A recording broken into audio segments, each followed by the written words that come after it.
Okay, saya nak tunjukkan tutorial macam mana kita boleh install Voice Viewer. Yang pertama kita type dekat Google Voice Viewer, tekan download.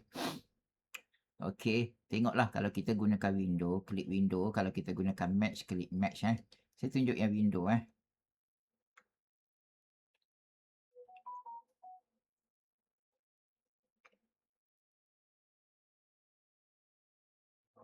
Okey.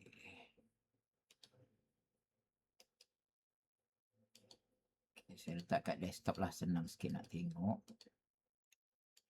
Okay, dalam kes ni saya akan extract dia dulu. Okay, saya akan extract. Okay, saya buka. Bagi komputer atau laptop yang tak pernah gunakan Voice Viewer, okay, biasanya this application requires a Java Runtime Environment 1.8.0. Okay, ini yang isu you tak boleh install biasa berlaku lah.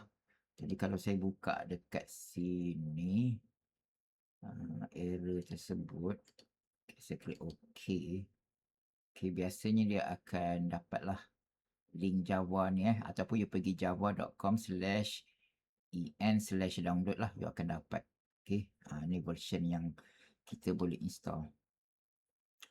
Okay, sekarang saya install Java ni. Yes, klik yes. Saya klik install.